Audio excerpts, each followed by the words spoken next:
get this out. Some tweets real quick. Bam, bam, bam. Oh, we're doing it live this time. Yeah.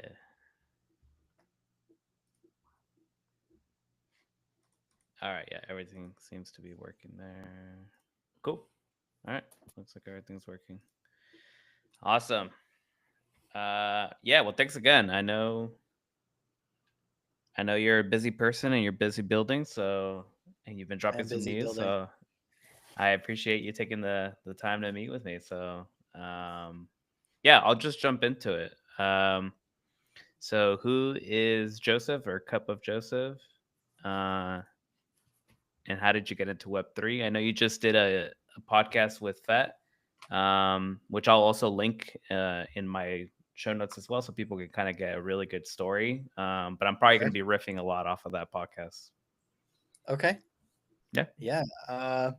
So how did I get started in crypto? I prefer crypto over Web3. I used to say Web3 because it's you can talk about it in public without normies realizing what you're talking about. So Web3, great term, but I think for this audience, I really just call it crypto. Yeah, crypto's fine. And anyway, I haven't really seen anything in Web3 that isn't crypto that's like actually interesting. So, uh, but other people can argue about that. Yeah, So how did, I let people figure it out, like the on chain. Is it with a hyphen or yeah, no hyphen? I'm exactly. like, man, just pick one. So yeah, for me, I was studying computer science in college, and I had a project with this girl that I liked, and she said, "Hey, have you heard about this thing Ethereum?" And I'd never heard of it, but I just decided to learn Solidity over the weekend to impress her, and that's it. That's how I learned about Ethereum and got into it. Love it, man. So that Uh, was like 2017. 2017. That's good, man. Yeah. I got into crypto in 2012, so I've been around Oh my god! for a And you're hot still minute making now. podcasts? I didn't start making content till recently, actually. So I actually just celebrated my 3-year anniversary of doing Ooh, content. Um, I had a blog congrats! post that I put it up. Yeah, thanks. And I kind of was reflecting on it. I was like, I've been in my feelings for about a week or two now, just like reflecting on this journey. And I mean, the TLDR on that post is really like uh, I get to meet new people and new ideas, and all of that's super exciting. And I would put you, in there as well, like in terms of um, most people would be like, not another stable coin. Oh, another thing on Oh, Arbitrum, I would another also DeFi say that. thing. People come to me, Joseph, you made a new stablecoin despite there already being 1,000 stablecoins. Should I Exactly. do one? And I say, no, I wouldn't But wish this on anybody. I I know. wouldn't wish to start a stablecoin on my enemies. Trust me, I thought about it sometimes. I was like, should we be making a stable coin? I'm like No, in don't do nouns, it. and I was telling someone, I was like, should nouns make a stable coin? And I was like, nah, No, screw that. uh, so yeah, no so way. like people from the outside looking in, we'll see that, and I'll say yours is different. You actually sent me down a pretty nice rabbit hole. One that I wasn't too familiar with, which now I feel like I need to research some more. So the things that got me into crypto were kind of like the um was DeFi originally. So like for me it was I wasn't able to access traditional banking systems back in Yep. 2008 when I was trying to go to college, and when I found out about Bitcoin, I was like, dude, where was this when I needed it, I had to end Yep. up taking like a personal like loan from a friend, like a family friend to get myself through school. And I just think about like DeFi, and I'm like, man, like there's so many opportunities now. So that's what got me there. Definitely the immutable aspect of it. So Bitcoin being immutable, and then the decentralized aspect of it. So those are the things that always just call me. So Yeah. I recently met with someone who did a token launcher, but it was all immutable. Once you launch it, it's done, which can be kind of scary, but it also has some positives. And so with you, what attracted me to narrate specifically was the I know that it's a Liquidity V2 fork now, That's right. but it sent me down the Liquidity rabbit hole. I had no idea that there Excellent. was. Yeah, so it was freaking epic, man. Because I've always loved the concept of DAI, and I know that you talked about it with FET, where like I don't understand why we don't have like why it hasn't been fully embraced. Like everything's pegged back to the dollar, and I'm like, give me Well, we can something talk that's about pegged that to. if you want, Yeah, yeah. because Like I've I made definitely want to unpegged talk to you about it. stablecoin. Like I want to. I've made unpegged stablecoins before. Yeah, like I want something pegged to something else. Like uh, as an American or someone that lives in America, like I'm like, dude, I have enough USD exposure. Like Yeah, give me ETH stable coins, BTC. Like so, that's just it. there's like a USDH on Stacks protocol. That one I Yeah. like, which is it's pegged to the BTC essentially. So yeah. Anyways, let's talk about stable coins. So why did you build another stable coin? Another uh, one, right? Another one, yeah. Even though that's a softball. Like for people that don't know what Nerite is, I wanted to explain Okay. why did you do this? Yeah, Okay. So, yeah, I mean, I was working at Consensus when DAI launched, when Maker launched DAI, right? yeah, And that was like a huge, that was just like a huge moment because it was the first time that someone who is not it just like not connected to the government in some way, doesn't have a license, is creating a currency that actually works. And it was also the first actually, I think, like peaceful stable currency, because you have like USDC or USDT, before that, but they're backed by treasury bills, and treasury bills are like funding the United States war machine. And actually, like making stable coins is like very useful, um, more useful than Bitcoin or Ethereum or other things that are like fluctuating in price for certain use cases. But it's also like the peaceful version of that. So that really appealed to me. And that was kind of, part of my journey to get here. But I've contributed to like quite a few other stablecoin projects. So you already mentioned Liquidity V2, and actually started contributing to Liquidity V2, just working on open source stuff for them last year before Neurite launched, and took some of the inspiration and some of the tech from previous projects that I've done for unpegged uh, stable coins. So if you want like to get into like the history of that, and I actually think more people in crypto should know this and like know like what experiments and what things have already been done and what works and what doesn't. Uh, we started the first unpegged stable coin was Reflexer issuing RAI, and that used a PI controller instead of a stability, basically pool, or instead of a hard peg. So let me ask you this: why, you said you like DAI? DAI stays at $1. Why does DAI stay at $1? uh, the way that I interpret it back when I bought DAI in like 2019, I think. Mm-hmm. Uh, it's like a basket of assets, and it's like the dollar, Bitcoin, and Ethereum. And Right. between those three, there might be something else, but from what I remember, is from within those three, the price should kind of stabilize. Like if the dollar was Sure. going up, Bitcoin might go down, but if Bitcoin's going up and the dollar is losing its like value, then it kind of like Yeah. it equalizes. Yeah. I mean, that's, I guess, one way, like, kind of to think about it. There's a bunch of individual loans. It's backed by ETH and USDC mostly now. And you've got all these like different things that are backed by their individual loans. DAI's over collateralized, so it's backed by this, combination of assets. But why does it trade at $1? Like, why doesn't it fluctuate at all as the price of Bitcoin, fluctuates?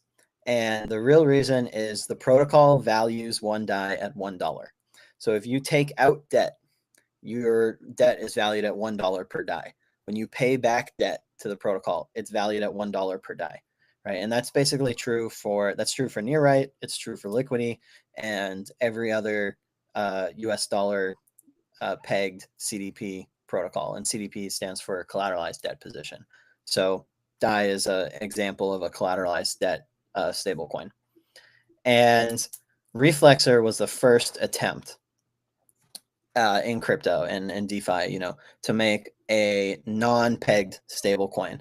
And you can actually go look up how it performed against all these other like currencies. And you've got the Swiss franc that went way up compared to the dollar, and the euro down a little bit, and USDC the same. And Rai was the best. Rai was the best, most stable version. Like, it was actually more stable than the euro and other currencies. And basically, it's really complicated, and I don't want to. I could spend the next hour trying to explain like the mechanism, but the protocol doesn't value Rai at any particular price. The price it values it at fluctuates based on market rates, and sometimes the price is going up, and sometimes the price is going down, and it's supposed to have the same value. So it dampens volatility on ETH. It was only backed by ETH.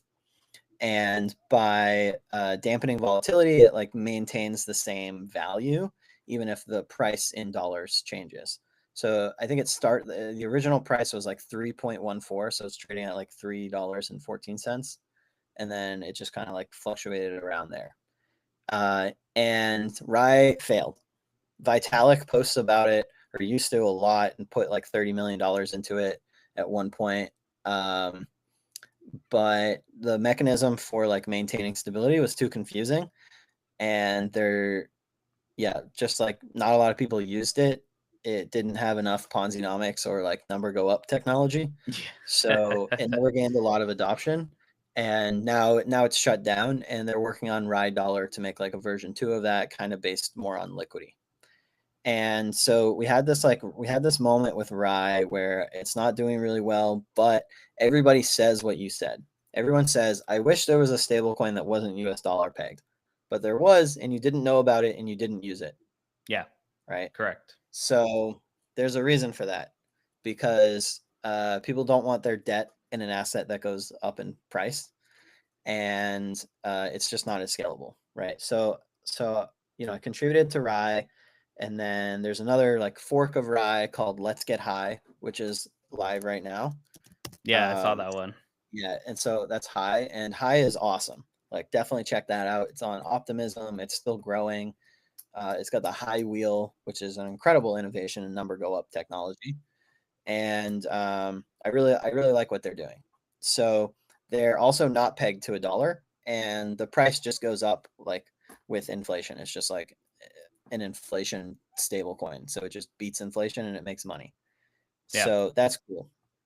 And at the same time that High was being built, I was working on Open Dollar, which was another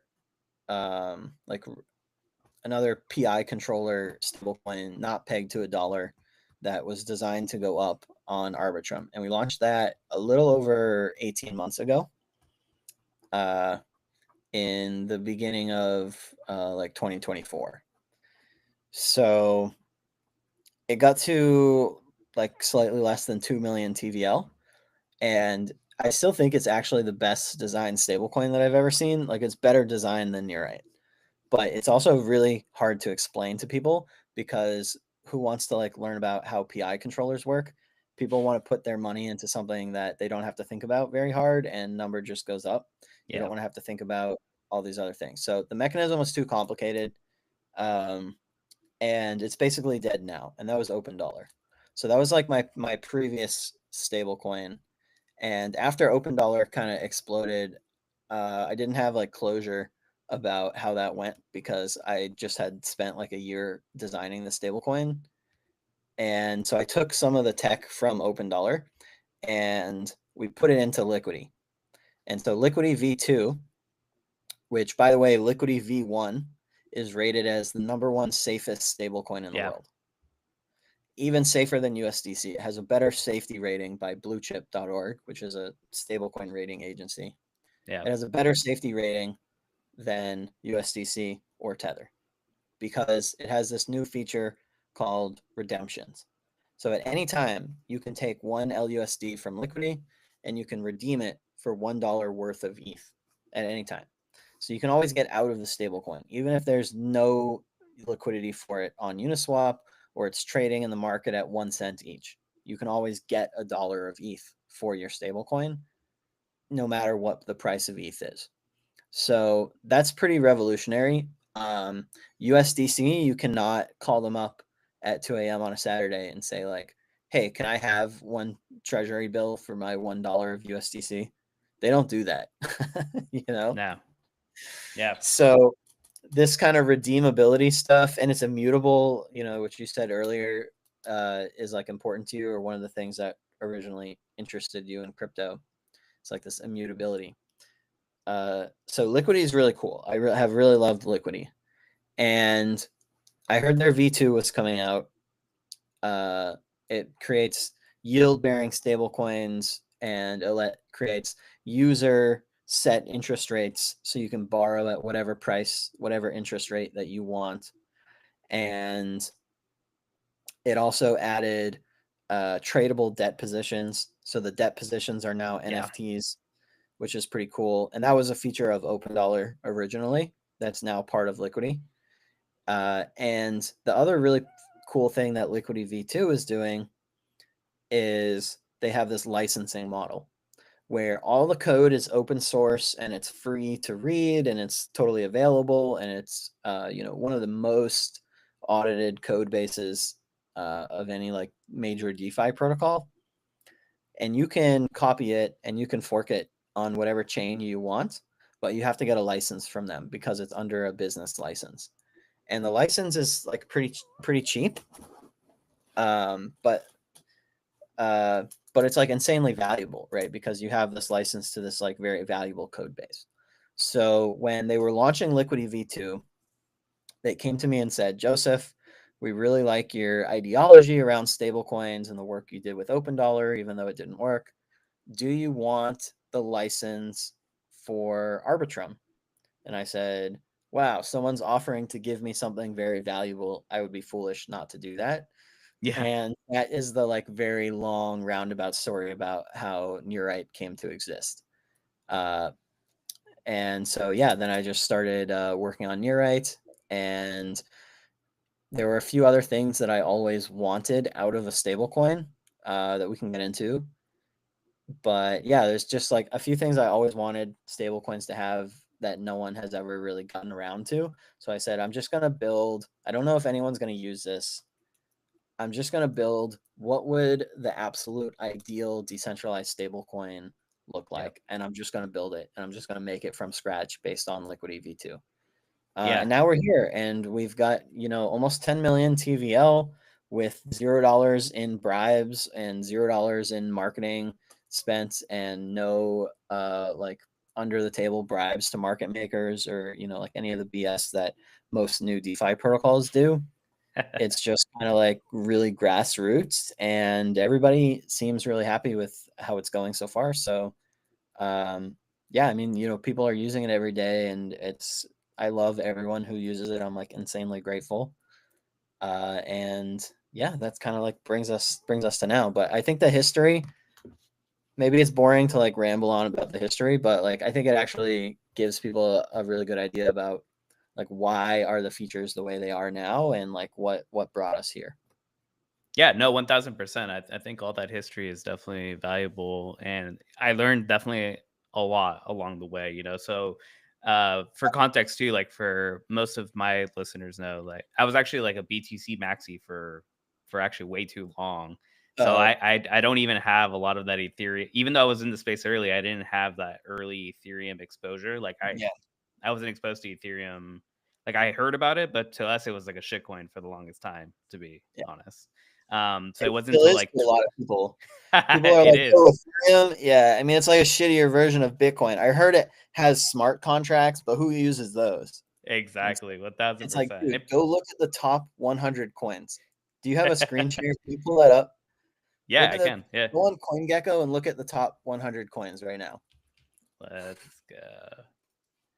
Yeah, FYI, I'm not a Bitcoin maxi anymore. I It's got funny. out of that world. That's why I don't understand tribalism either. Like when people are like, "Oh, um, I don't mess with like a new chain or something." I was like, "Hey, man, I've Why? done Yeah, that just play already." with it.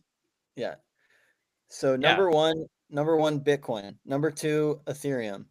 Number three, Ripple, who the primary driver of value for Ripple right now is that they are building a clone of Ethereum that uses the EVM, yeah, and they're making a EVM stablecoin. Number yeah, but four, Tether, a token on Ethereum. Number yep, five, BNB, literally a fork of a Ethereum. fork. Like, Yep. yeah.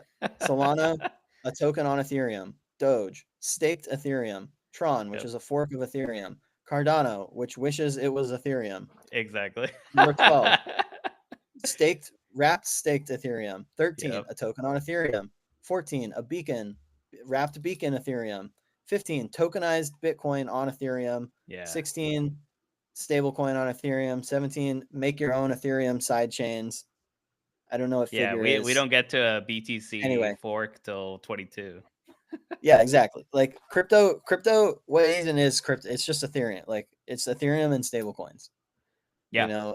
and the stablecoins live on Ethereum. And then there's a bunch of like schemes to like scam you out of your ETH. And that's it. 1000%. Yeah. Um Anyway, that's how I see it.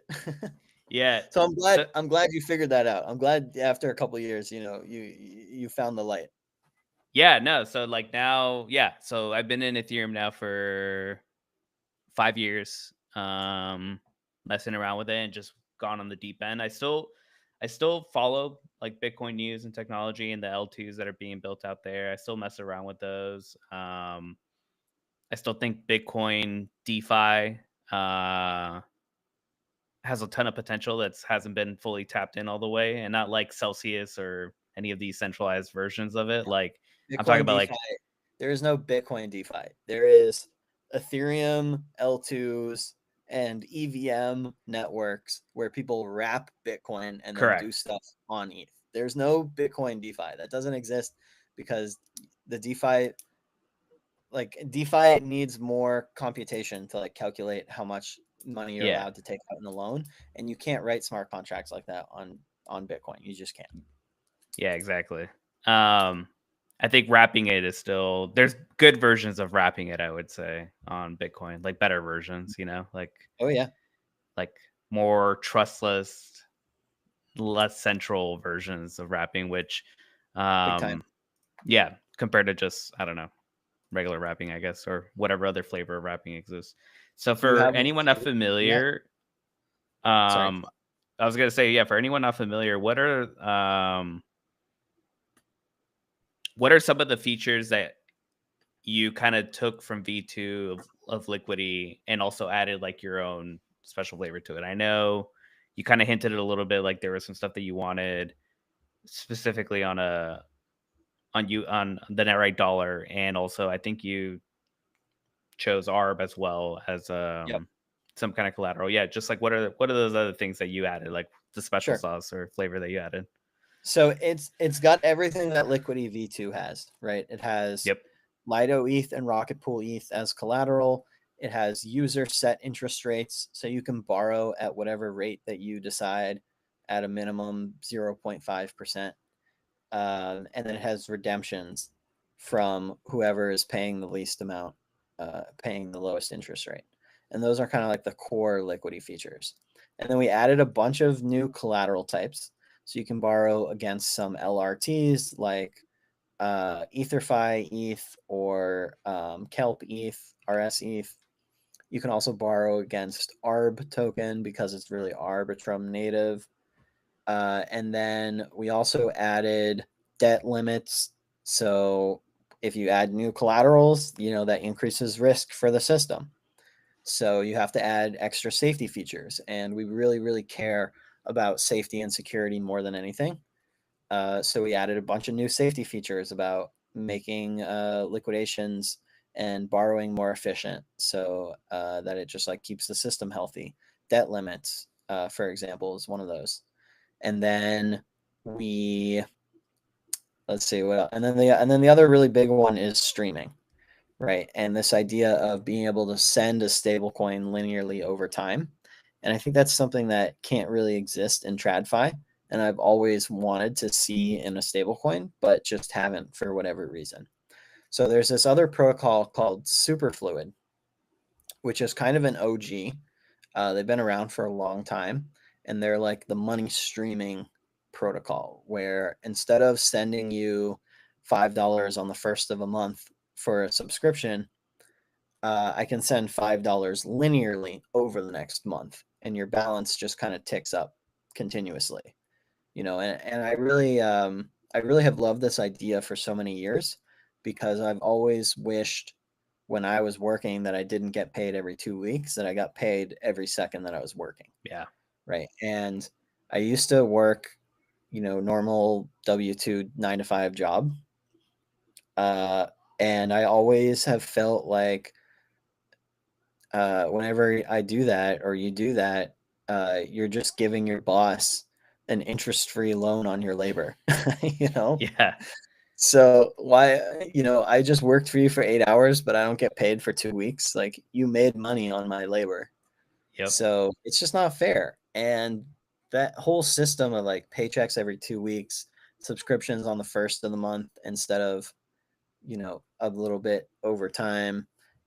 Even your bank account, your bank account is making money for the bank continuously, right? The Yeah. treasuries, that they're printing, they're making money on your money continuously, but they only compound your interest once a month with the average balance of your account, right?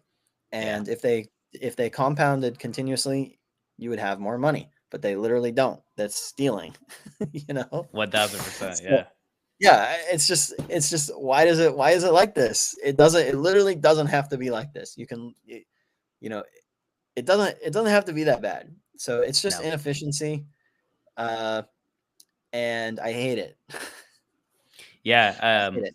I just so you're aware, I've interviewed so I used a tool called Alpha Friends, which was the tool that Right? got me familiar with Superfluid. And Awesome. once I learned about Superfluid, it was so hard to unsee. It's like there's certain technologies like in the last like 5-6 years that like once you see it, it's hard to unsee it. Oh, Like it kills me. yeah, and Kills me. Superfluid was what one of the ones where I was like, it's the one example I give people that I'm like, this could only happen in crypto, like Yep. on crypto rails. Traditional finance people are like, that's insane. Like saying like it's cool. And then yeah, like once you see it, I'm just like, dude, I need everything to be like this. Like, I don't understand why my internet can't be like this. I don't understand why my water Yep. can't be like this. Like, All of it. um, my stock, I've left a company when I had been there for 11 months, like 2 weeks. So I was like 2 weeks shy of like hitting the vesting period, which I thought was freaking nuts. I'm like, I should still I get know. 99, whatever that percentage is of my stock that I needed to get, especially after the 1 year period. Just everything about it. And what I liked about something that you kind of that like resonated with me like pretty heavily was um it's so weird to me that like Superfluid didn't like take off in this crazy trajectory where like everyone's Yeah. implementing it left and right. Not to say that they're not successful. Like for sure they're successful. Um I've I'm a delegate and I vote on their stuff. Like I'm not saying they're not successful, but like it's just nuts to me that it hasn't like proliferated at a Why certain isn't speed. literally everything using Superfluid right now? 1000%. Like that Why was is my there a first thought. single thing that doesn't have Superfluid in it right now? It Yeah, doesn't make sense. exactly. And I like the way that you said it in Fet's podcast, which was like the deep dive one where um it's the wrapping. And I know it sounds so silly. It's Yep. like such a little simple thing. You're like, dude, you're just wrapping USDC. Like, how hard could it be? Um, and when you said like this is like the first time you can actually one of the first times you can use it without wrapping, just like natively, it's like a stable coin that just has it out of the box and it works. I was like, damn, that's it. I was like, that's what it is. Like, we need Yep. more Superfluid plugged in. Um, where you're not wrapping it. You're not like wrapping BTC or anything. It's just like it's just native like that. So like super boring. The DCA company, like they should support Netrite because I It's have coming. Yeah, we're Netrite already. working on that right Yeah. now. Okay.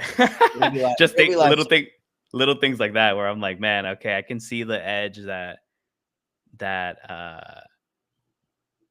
that you have or that Netrite has, like the Netrite dollars, and now it has that power essentially just out Oh of the yeah. box. Like it So works.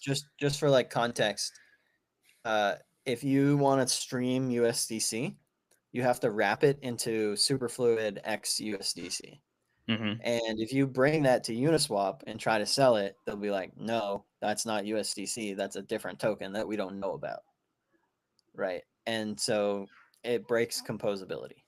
Yeah. And the thing that makes DeFi really, really cool and useful and like why everyone loves it is because every ERC20 just works. Every token that I swap on Uniswap, it just works. I can just bring it over here and it just works with this. I can bring it over here and it just works with that. Right. And that composability is really crazy.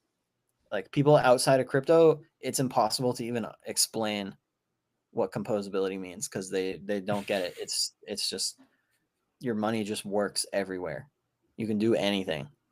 You can make a new currency in 5 seconds on your phone and then immediately bring it to a money market or a lending platform or an automatic market maker, and it just works. And it's like that entire concept, doesn't exist Yeah. outside of crypto. So Yeah. you It's can't do that with superfluid tokens. But yeah. Nearite has superfluid built into it. So our token doesn't have wrapping. USND is our stablecoin. It's not wrapped. It just has streaming. It's just inside of it. And it works with everything. And it also has streaming. So it works exactly the same as any other token or any other stablecoin on Uniswap or Balancer, which is our primary liquidity hub right now. And all the other apps that you want it to work in, it just works. But you can also stream it. You can also pay a subscription. You can also, send money linearly, send salary. People that work for Nearite and like devs working on stuff, I stream them money. They're getting paid every millisecond, right? Their balance is just continuously going up, and it only takes one transaction to make a stream. I just say what wallet I want to send to and what's the flow rate. How much money per time do I want to send? Boom, done. One transaction. And the UX improvement of that is like really cool. And yeah, it's really one of the things that I think makes Nearite really like worth pursuing and why I felt that it needed to exist. And if you don't have a reason beyond stablecoins are hot and maybe I can make a bunch of money, you know, don't launch a new stablecoin because it's a lot of liability. It's a lot of hardship. And it's just hard, it's not really worth doing unless you have like a really strong reason to do it. And the streaming I think is really something that I truly want to exist in the world, so I had to build it. Yeah, and there's a reward too, right? Oh yeah, lots of Yeah, rewards. yeah. Because I remember, for anyone that doesn't know, Superfluid's doing like incentives, like um, to build more apps, to build like completely new use cases, to integrate existing already like apps, and the community gets to vote on it, like via Yeah. snapshot. And that's actually how I found out about Netrite. Actually, it was like I Oh looked at really? all. That's awesome. Yeah, yeah. I was voting, and I was like, huh, what's this? And then I was like, all right, that's something now I need to go mess around with because it's already has Superfluid like connected to it somehow. Yeah, so everyone who's using Nearite right now, either borrowing USND by depositing in Nearite or supplying USND to our stability pools, which earn yield sustainably.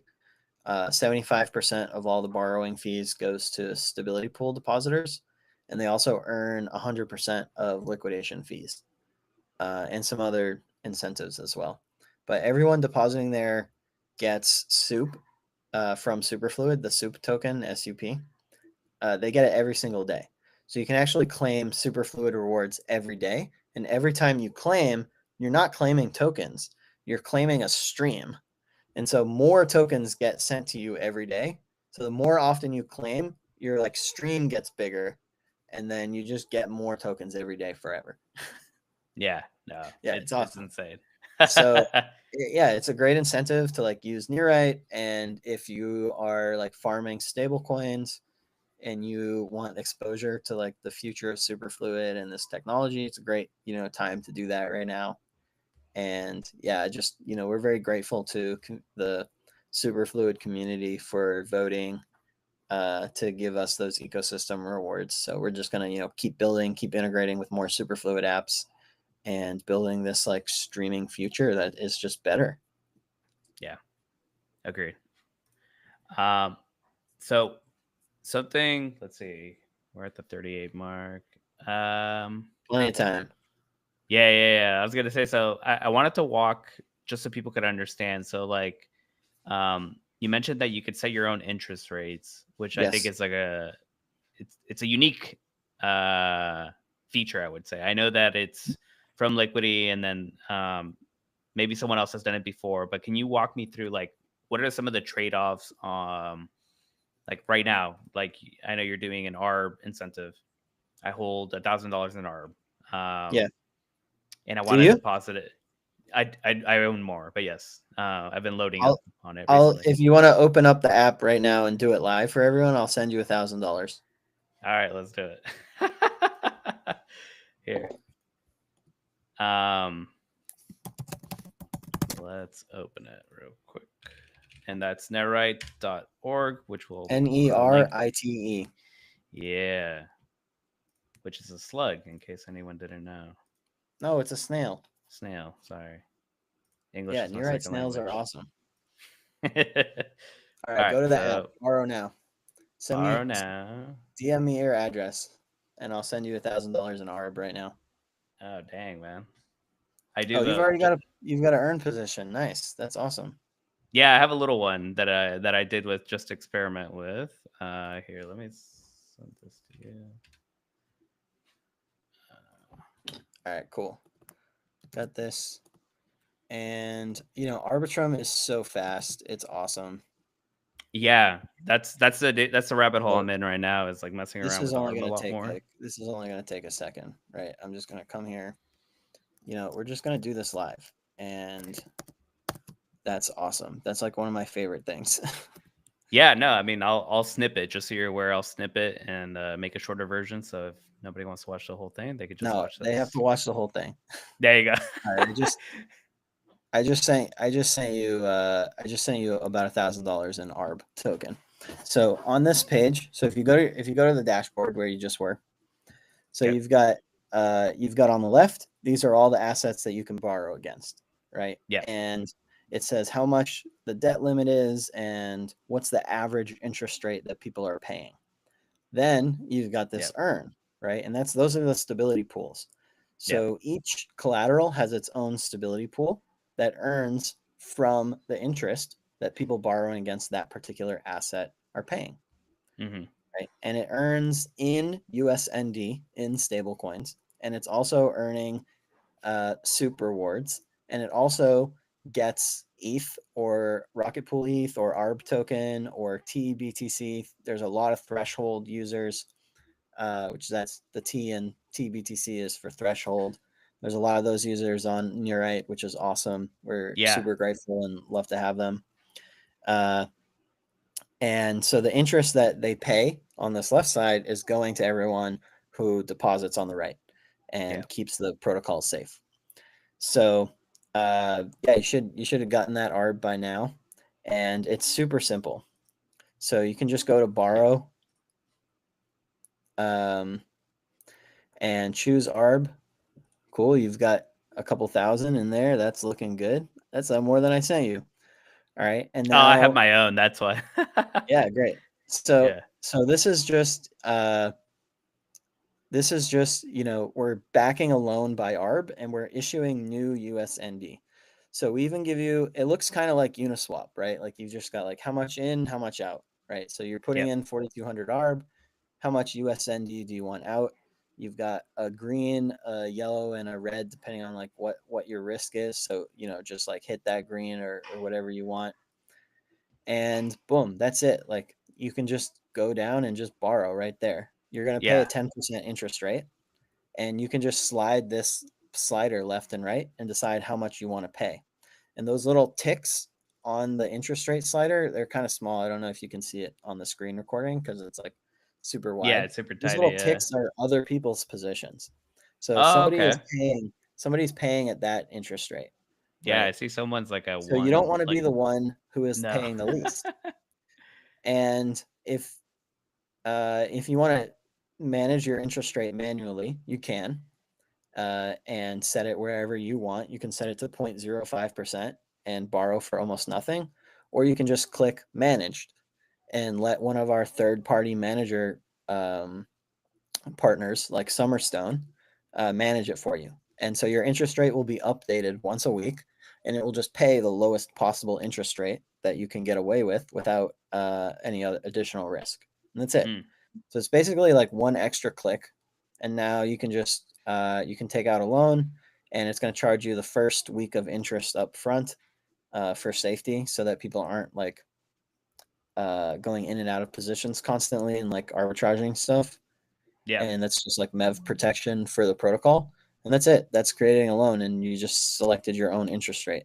So this says you can borrow USND for 1% with no basically redemption risk, and have it managed by Summerstone. That's not very much. 1% per year. I think that's quite No. a bit less than it costs to borrow stablecoins on Aave or somewhere else. Yeah, it is. Yeah, that's exactly it. Does this update like this little? I like the little indicators down here that it's like low risk liquidation. It made it easier for me like the first time I came in. Does this update this one here, even though it's managed? Um, yeah, I mean, it's probably, I think, because there's only a few positions on ARB. So the algorithm is saying, like, yeah, you're like the second lowest position. Ah, okay. So Summerstone thinks you're safe, but the algorithm is like, yeah, I mean, one person gets redeemed and then you get redeemed. So that's really up to your risk profile. But redemptions are not even that bad, right? Because $1 of your debt gets paid back, and $1 of your collateral gets withdrawn. So it just lowers your exposure, Yeah. but there's no fee. You actually earn a small fee when Ah, somebody okay. redeems against you. So it's not that scary. If your ETH exposure is like super important, pay 3.5% instead of 3%. Yeah. Well, And let's that's it. keep it going. Approve ARB.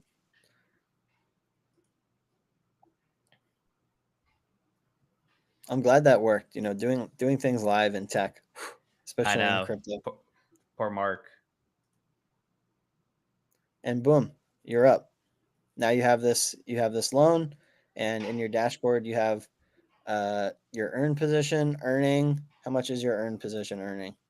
7-day APR 2.7%. Yeah, I put it into the Um, ARP one. That's why. yeah. So you can really arbitrage these, or go take your USND and provide liquidity somewhere else, or pay people with it through streaming, whatever you want to do, and the whole time, uh, you know, it's earning yield over here, and the protocol is just, ticking along. Yeah. So that's No, it. It's pretty simple. I hate how complicated getting loans in TradFi is, and this interface, I think, is really simplifies it, and is available to anyone in the world. So it's just accessible, and those are the things that make DeFi great. yeah, and I think the two cool call outs to tell people too about your your deployment that are kind of unique and cool in my opinion are I could still vote, I believe, um, in Arbitrum DAO, right? And then Yeah. So I can trade the troves too, right? Like NFTs almost. yeah. So the Trove and a loan position is called a Trove in Hmm. Liquidity. Those are tradable. It's actually an NFT. If you go look at your wallet on OpenSea, you'll go find it right now. Yeah, I'll do Um, that while you're or on explaining the other on parts. Arbiscan or something. It probably Yeah. doesn't look very good, because It's it all right. just like has a bunch of numbers on it. but yeah, you can trade that. So if there's ever like not liquidity or you don't have the money to pay back your loan, you can sell your entire loan, right? So if you have $1,000 in debt and $2,000 in collateral, you should be able to sell that position for $1,000, right? Yeah. And maybe if you sell at 999, somebody is willing to buy that because it's at a discount and they'll pay back your loan. So what I want to do next is build a system that prevents liquidations by auto selling your loan. There Yeah, you go. yeah. See, like it doesn't look very good.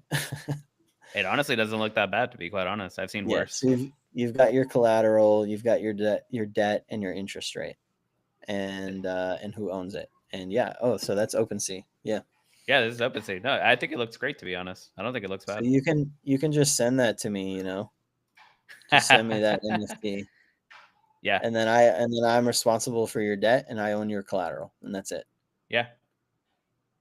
So it's very similar to like Uniswap v3, where you have like NFT positions, right? And then And then on the other the ARB question was, voting, yeah. yeah, the ARB voting. Yeah. So all the ARB that gets deposited in Neurite gets delegated to Neurite DAO.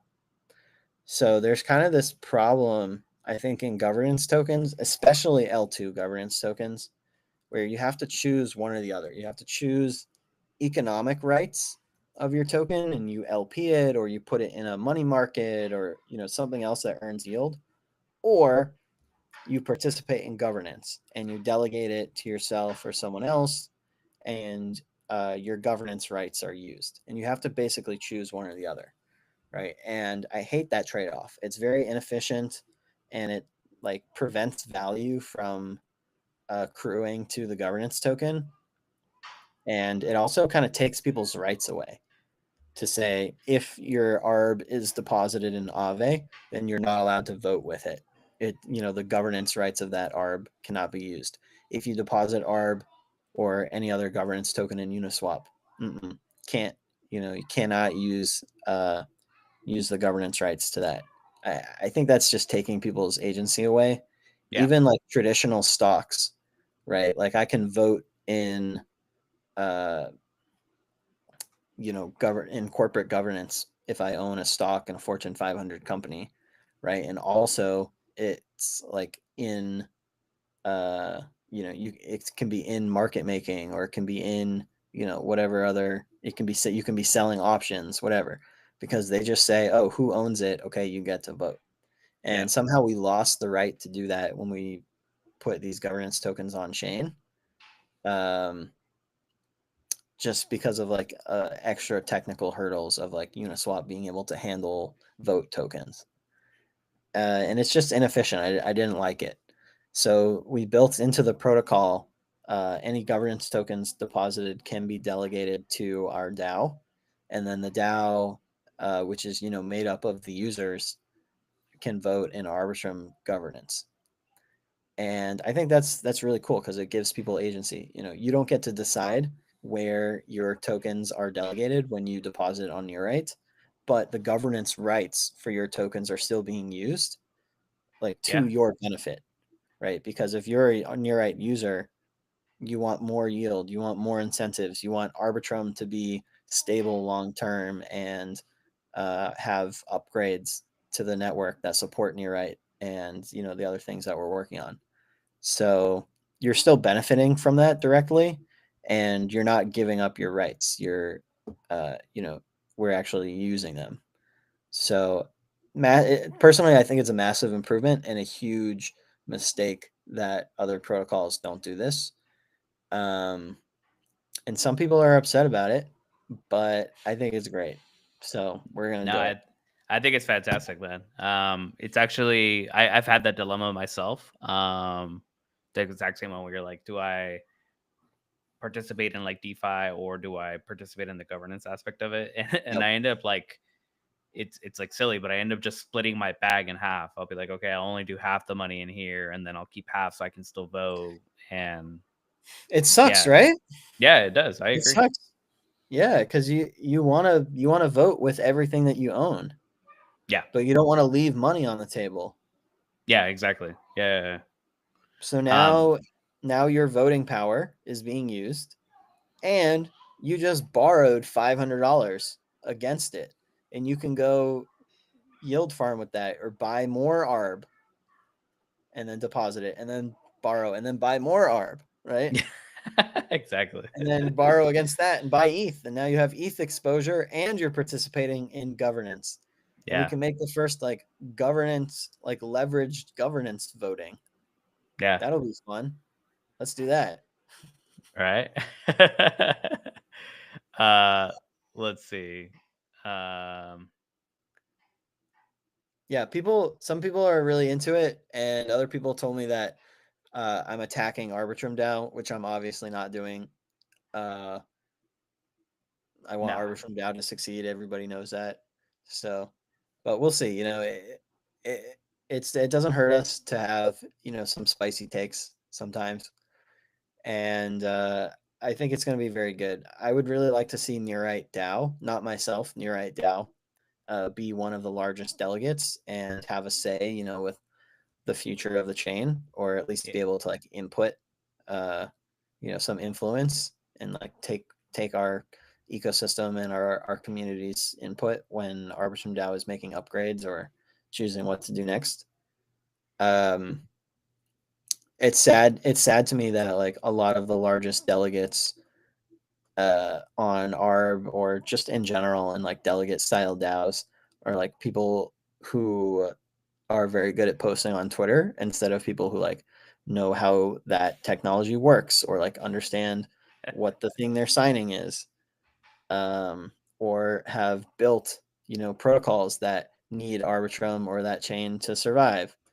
Like the success of Neurite is completely dependent on Arbitrum continuing to exist. So we're like very incentivized and aligned with the future of Arbitrum. I mean, look at the hat. I shouldn't have Yeah. to reiterate this. So, yeah, I'm gonna stop rambling, but that's that. Yeah, and No, no, you're I'm good, just man. very bullish on Arbitrum long term. So Yeah. I know for me, like I recently started going down that rabbit hole of Arbitrum DAO overall.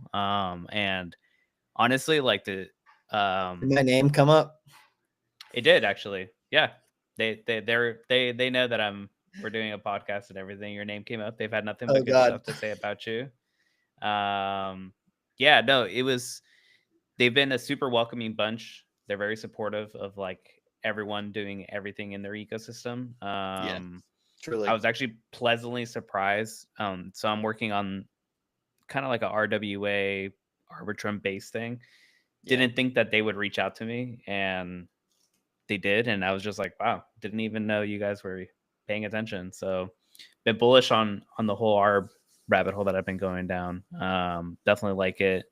Like ENS has been another one too that's been super supportive. Yeah, so the ARB ones, yeah, I want ARB to succeed as well, man. I agree with you. And the fact that you're still going to use it, all those like all the ARB that gets deposited, and it makes the voice of Neurite, because like, we want you to succeed as well. So like honestly, Right. it's like the best of both worlds in my opinion. Like the user gets to still participate in DeFi, and you know through the Neurite DAO, gets their voice heard as well. Like so Right. everyone's aligned. So I think I hope more DAOs do that. To be honest, more DeFi protocols like I hope so. yeah. I hope so. I think GMX is the biggest one right now that is like a large delegate, and that's just like Arbitrum specifically. But it's the same across many ecosystems. Optimism, Scroll, every ZK, Sync, basically everybody. Right? We want the builders to have a voice because the apps on the chain is what makes the chain Yeah. valuable at all. So you really want the builders to be driving that train. Yeah.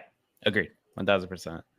Um, being conscious of time, I will try and wrap it up soon. Let's see. I had a quick one.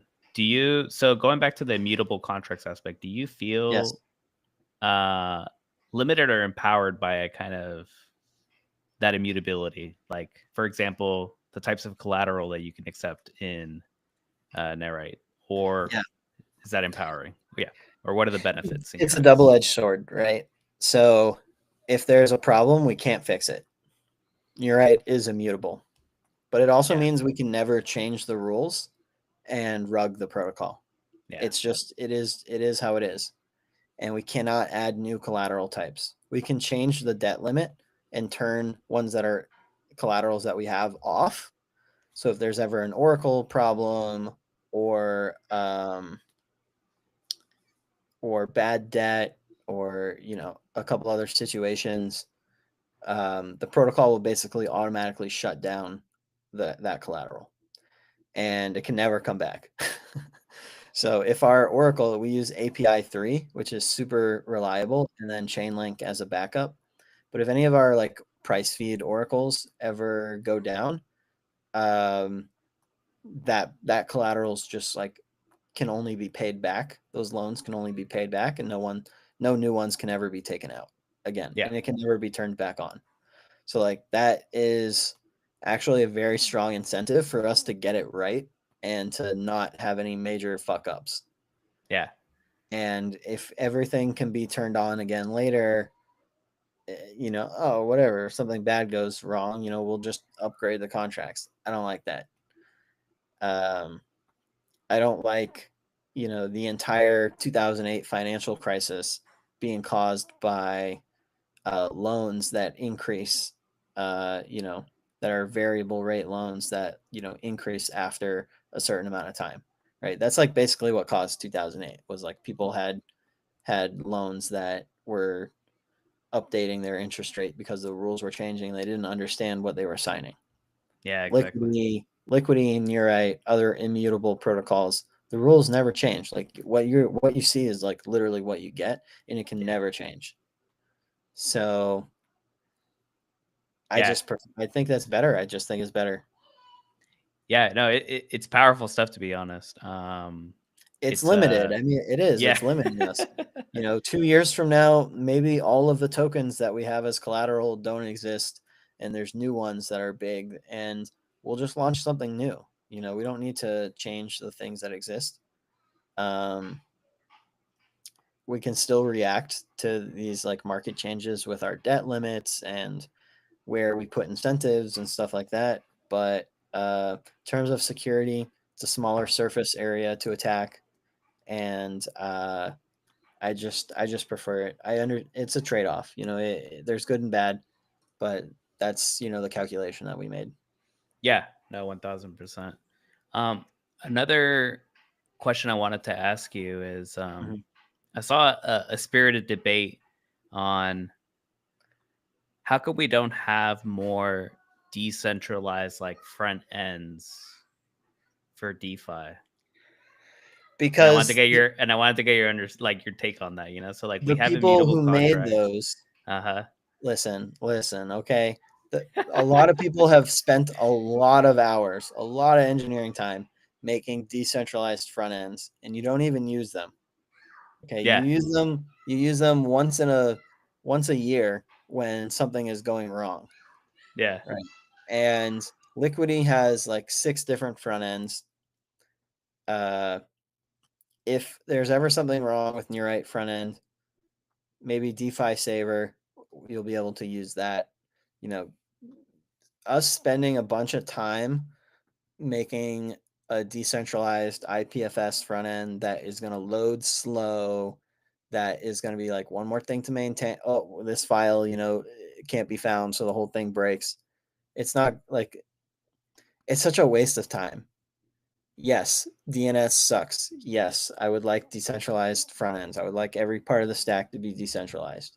Yes, but I try to spend as little time as possible doing decentralization theater for products that people will never use, Yeah. because actually I think that my life is very short and life is fleeting, and I want to spend as little time of it as possible doing stupid BS. Yeah. Oh So we yeah, don't. this wasn't towards you, by the way, No, specifically. no, no. Like, I'm just saying. yeah, I'm just saying it's in like in general. general. Yeah, yeah, Yeah, I've spent a lot of time doing stuff like that, and it was all like for naught because no one cared. So now I yeah, don't do it. And I'm sorry if that's jaded or black pilled, but um, it doesn't really matter that much. It really doesn't, especially when we're using Liquidity Fork, and every single fork has basically the exact same interface. So it's very easy. All of our front end code is open source. It's on GitHub. I'm not gonna, put it onto 10 different backup things. You can download it right now if you want, and that's important to you. And if there's someone out there who's like, no, Neurite needs a decentralized front end. Okay, please build it, and I will give Yeah, I was you, gonna say, just build it. I will give you all the help that you want. Go for it. Knock yourself Yeah. out. You know. But no, it doesn't really matter to me, and I don't think it's as big of a selling point as people would like to Yeah. believe. Or that they tell themselves. Yeah. That's hilarious. I wanted your take on that because I was like, I bet he has a spicy one, a response, because I see it on Twitter and I'm like, I don't know, like I sometimes like I get very like decentralized maxi, and then other times I'm Yeah. like, you know, what are we doing though? Like is it if the user experience is worse and everything? I was like, how are we gonna convince people to use Then this what's the thing? point? Yeah, exactly. Congrats! You built something that nobody uses. Was that a good Yeah, use of your time? No. yeah. All right, I got two more, and Okay. one's really short, I promise, but this one is Okay. All right. another spicy one. So Go for it. you did an AMA on Reddit, which I'll I link for did. people to check out as well. Oh, One thank of you. the comments that you said was users lie about what they want. That's true. Uh, so I wanted to kind of get where your brain is at with running the recent snapshot that you did. So asking the community what it is that they favored, and this is the Narrowite community. You posted a snapshot. You're like, hey, where do you think I should kind of focus, or where should Narrowite focus? And it was like Mhm. 5 choices. And the things that came back were connecting Narrowite with existing DeFi apps, more integrations. That was like the front runner by a lot. It was like 49% Front or runner. something like that. Yep. Yeah. Yeah. So I just wanted to like understand your brain in terms of like, so I saw that comment and then I saw the snapshot and I was like, Oh, these are what's like, going on? yeah, They yeah, were like kind of conflicting a little bit, they are. Yes, yes, yes. a Okay, little so bit. when I was studying in school, and when I was doing computer science and like starting entrepreneurial things, uh, people constantly said, "You got to talk to your customers. You just got to talk to your customers more and figure out what they want you to build, and don't build anything until you've done 100 user interviews and Yeah. like this other like boomer stuff." And that is just that's just so wrong. And I have spent several years building things in crypto and otherwise, that when I show people, they say, "Yes, that's exactly what I want," or "Yes, this is so cool," or you did this at the beginning of our interview actually, where you said, "I wish someone would build a non-dollar denominated stablecoin." And Yes. guess what? We did that and you didn't use it.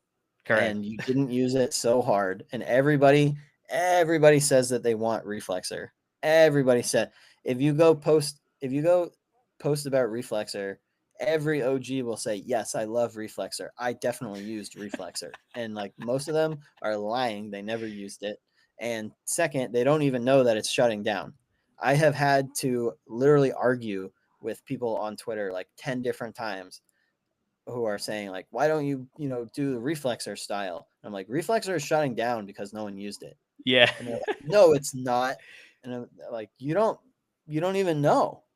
So specifically on Reddit, somebody said the question, I believe, and correct me if I'm wrong, but the question I was responding to was, "What's the hardest pill to swallow for a developer in crypto?" And Yeah. it's the fact that people are going to tell you, "I want a way to send money over cross border. I want the UX. I want better cross border UX payments. I want better Correct. UX for cross border payments." Or I want a stable coin that isn't US dollar dependent. Or I want lending, but I just want a vault where I can just put USDC and it just earns, and I Yep. don't have to. People built all those things. right? And I want a wallet that's like MetaMask but does these other things. But then they don't use it when those apps exist. They just keep Correct. using MetaMask. Yeah. So, and I don't know, it's just a hard pill to swallow that when you're a builder and when you're an engineer and you're building new things, people are going to tell you what they think they want, but they're lying about what they actually are going to use. And the reality is, there are like 50,000 DeFi users, like total, you know, and it's not that many people. Yes, talk to customers. Yes, get feedback. So the survey that we did about what should our devs focus on next, how did people vote? Like, how do you get votes for doing that? It's not just a poll on Twitter. It was a survey of people, and their voting power is Shell Points, which is our loyalty rewards point system Yeah. on Neurite, right? And our point system is way better than any other point system you've ever used because we just send tokens to your wallet instead of like having like made up numbers in a database. We just send tokens Yeah. every day. And now that's composable, right? That's the cool part about DeFi. It's composable. So we just go on Snapshot, and everybody's tokens are already in their wallet, and they can just vote on what should the devs work on next for Neurite. So that's not a survey to the public. That's a survey to our existing users who are already using Neurite, who Yeah. have already put millions of dollars into Neurite. So that's who we want feedback from because those are the people who actually matter. And someone who is never going to put a dollar into Neurite or create any value for us is going to say build your stablecoin like this. And that why would I listen to that person? Yeah. So that was probably a longer explanation than you were No, asking no, for. no, no, no. Like No, that's no. the reality. That was perfect, man. No, it reminded me a lot of I know you don't spend too much time on Farcaster, but Dan the DWR, he says this all the time. So it very much reminded me of like He what he says says. users lie all the time. Oh, all the time. It's Yeah, hilarious. yeah. People get so mad on Farcaster. They're always like Dan doesn't like listen to us. He doesn't like our feelings, and he's just like say it's the exact same things you're saying. Like people are like, oh, I want like a decentralized way to sign in and like blah blah No, blah, they don't. and literally it's like Privy, sign in with your freaking Gmail, text me a number, like Dude, this is what killed me on Farcaster. I signed up. I was one of the first people to use Farcaster, and I was like, "Oh, there's going to be all these different clients. It's going to be so decentralized." So I made my account on Farcaster using the smart contracts directly. yeah, And then I used a third-party app because I didn't want to connect my credit card to my actual wallet that I yeah. used to sign up. And now I cannot get into that app for the life of me. And the third party thing that I used to create the username doesn't exist anymore. So I guess that's a point in favor of decentralized front end. But yeah, I am locked out of my Farcaster account, like hard locked. Like I have the control over the account.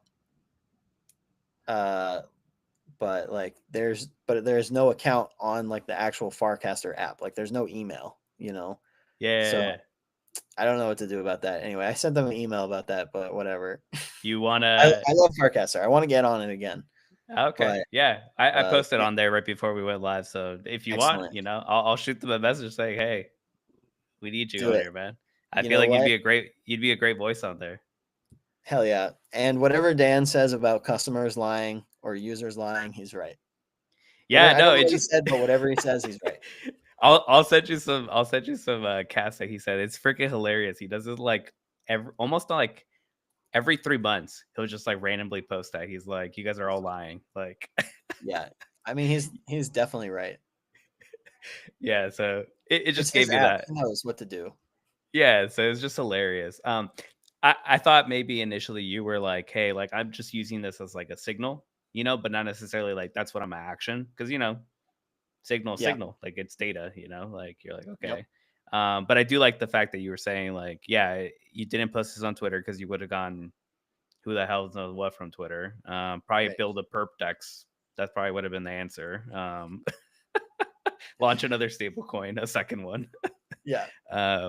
Yeah, so that was that one. And then the last one. This is like a super hard one, but I've asked everyone this since day one.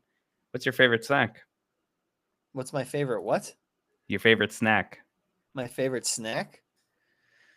Not a meal replacement. Probably cherry tomatoes from my garden. I have Damn. like a big front yard garden.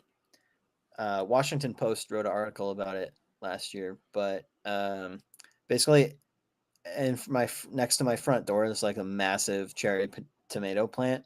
It's like 6 feet tall or something, and I Oh, just like dang. grab cherry tomatoes every time I walk out the door, like all summer. So that's great. Every time I go for a walk somewhere, or I'm going to the coffee shop, where I just like grab a handful of tomatoes and just eat them as I walk around town in my giant Arbitrum hat. I love it. The visual. You're just like wearing it. You're like, I'm going to the coffee shop, just popping cherry tomatoes into Yeah, your mouth. exactly. That's my life. It's great. That's a great life, man. Yeah, so that's it, man. Thank you. I appreciate Of again course. your time. Definitely everyone check out netwrite.org. We now have a video on how to take out a loan if you want to do it. I'll probably deposit some, I'll do the full loop and deposit it, and people could see the full experience. I know you're having a 1 week Arbitrum incentive specifically. So I'll have this posted pretty soon so people can check it out. It's from the 23rd to the 30th, I believe, end of the month. That's right. And It's then regardless, it's Arbitrum week. Arbitrum week. There you go, guys. And then regardless, you still get the SUP protocol incentive. Every day. And you get to support a cool app in my opinion. So definitely check it out. netwrite.org. We'll have the links, everything below. Thanks again.